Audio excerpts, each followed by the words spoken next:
I've been wanting to make a video about this. This is probably about 5 days old. I saw this on Law and Crime Network here. Stephanie Dial and Tanea Thomas. Okay, these are two lovely sisters. They were 62 and 47 years old. Now, these women were married to guys. They were inmates at the Mule Creek State Prison in Northern Cali. Okay. I don't know anything about Miss Taylor's or Miss Thomas's husband. Okay, but Stephanie Dial, her husband, this guy was gangster for real though. You know, he had ended up getting locked up for life for offing 4 drug dealers, some type of big time drug dealers here, off a robbery. Okay, so this guy was somebody who was a very dangerous man. Okay, reason why I'm bringing this up is because, again, these two women got off by their husbands during a visit at this state prison. Okay, so I guess although these guys were locked up for life, that they were allowed to have what they call conjugal visits with their spouses. So I don't know, just depending on whatever deals that they have worked out, they could, see their spouses and families, maybe even get to have, some personal time with with their spouses and things like that, if you are privileged enough to do so. Okay.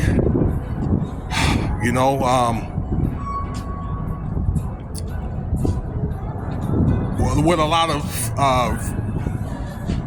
inmates are concerned about now are the husbands of these two ladies are going to end up messing up for, any other inmates and their families and that kind of thing.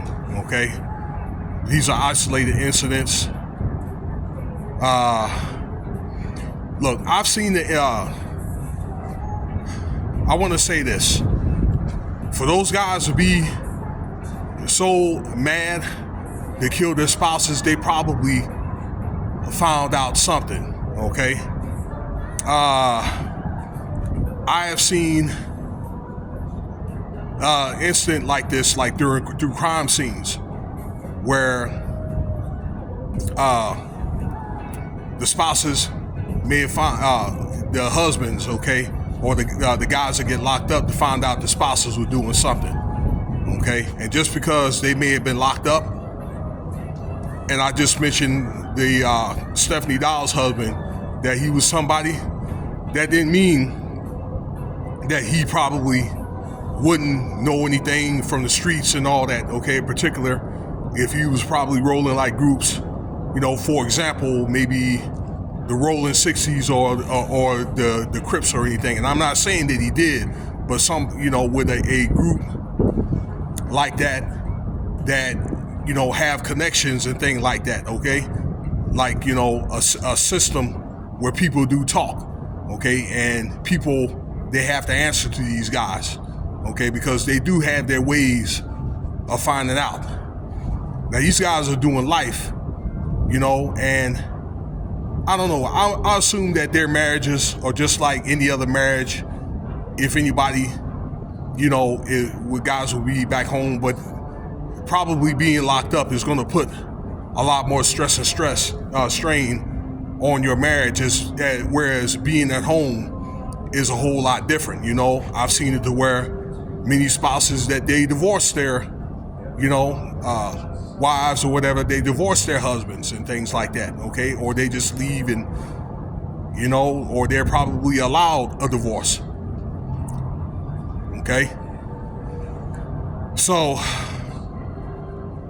man, that's all I'm probably going to say. And even if they get out, that doesn't mean that things will be all like bowl of cherries and things like that, because they have incidents where the guys get out and then the marriages fall apart. But I was going to say that crime doesn't really pay, because these are one of the symptoms that you can, if you do end up getting locked up, being if you're a man or a woman, that you can sustain while you're locked up. Okay, because really in the end of the day, even if you do get out, all that time where you could have been free, spending time with your family at home in your bed, with your children, you know, maybe, I don't know, trying to run a business. But, you know, for crime and all that time is gone for the most part. Okay, and it's sad to say, you know how people get, you know, like some of these marriages be one of those type of marriages at that point. And I'm just saying allegedly because we don't know what happened. But usually that's the philosophy, okay, that they find out something. Let me know what you think the video is, okay? I just wanted to have a talk with the family. I thank you for your time. Cash App, $Winston Spivey if you want to donate.